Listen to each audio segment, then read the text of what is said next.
Finding it hard to fall asleep when your head finally hits the pillow? Tired all day yet wide awake when the clock strikes 12 at night?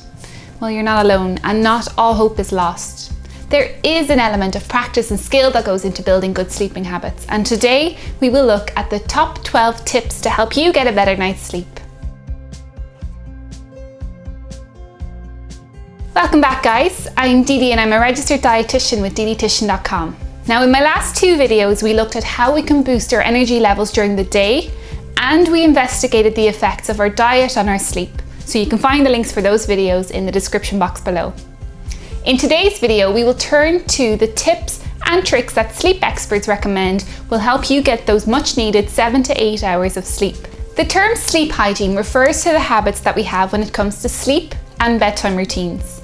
Now, I like this term because it immediately clarifies two important elements of good sleeping behaviour. So much like cleaning, in order to improve your sleep hygiene, you need to prep your space and build some healthy routines.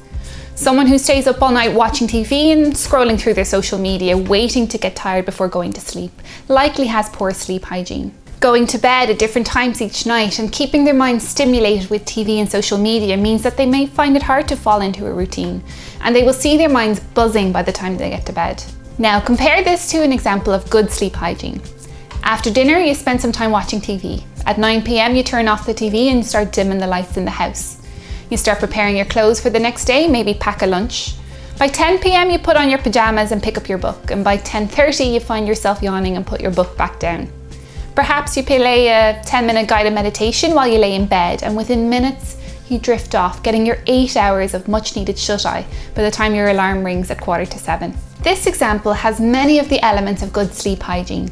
There's a clear little ritual of preparing your space by dimming the lights and reducing stimulation from the TV.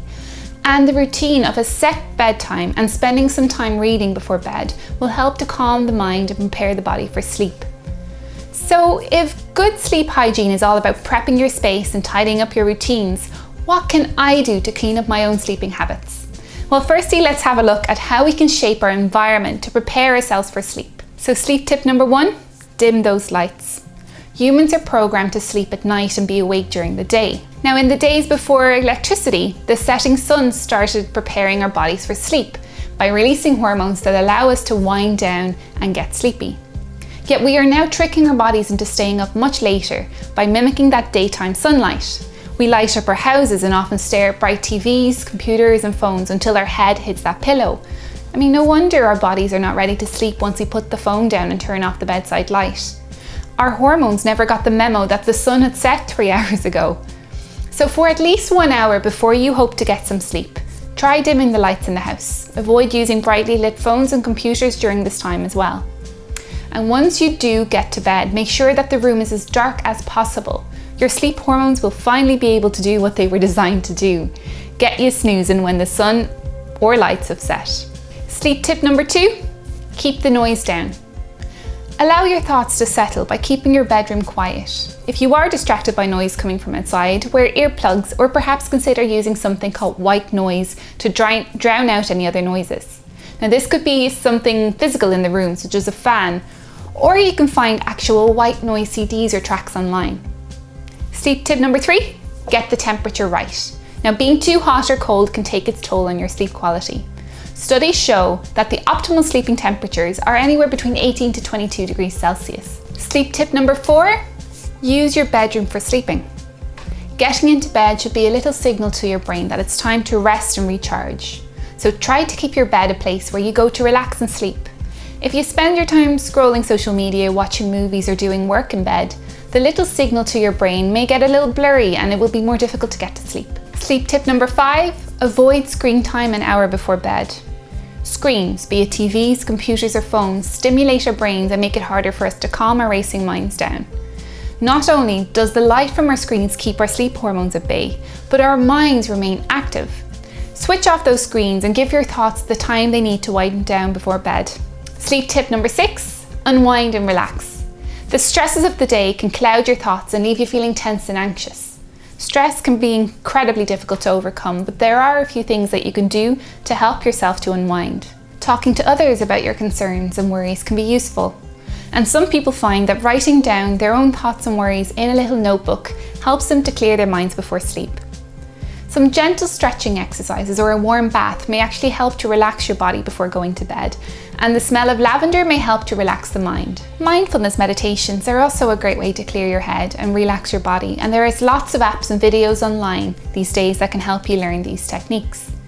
If you are finding it hard to manage your stress, do not be afraid to look for help. Sleep tip number 7, time your exercise right. Regular exercise is a fantastic way to improve your sleep. A physically tired body is more likely to doze off quickly. Yet avoid exercising in the 2 hours before going to bed, as this may have the completely opposite effect, leaving you feeling rather energized and stimulated before going to sleep. Sleep tip number 8, avoid heavy meals before bed. Now, studies show that eating too close to bedtime can leave you feeling restless and bloated. A healthy low-fat meals with some whole grains, vegetables and lean protein, taken at least 4 hours before bedtime, is likely to be best when it comes to sleeping. Sleep tip number 9, fluids for sleep.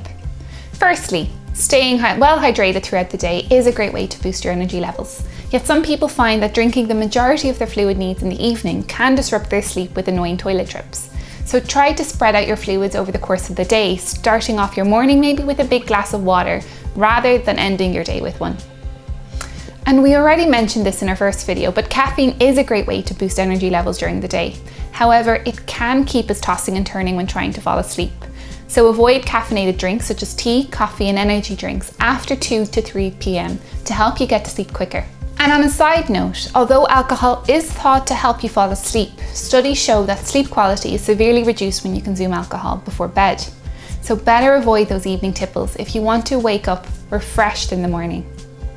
Okay, so after prepping our space and our minds for sleep, the other important element of a good sleep hygiene is routine.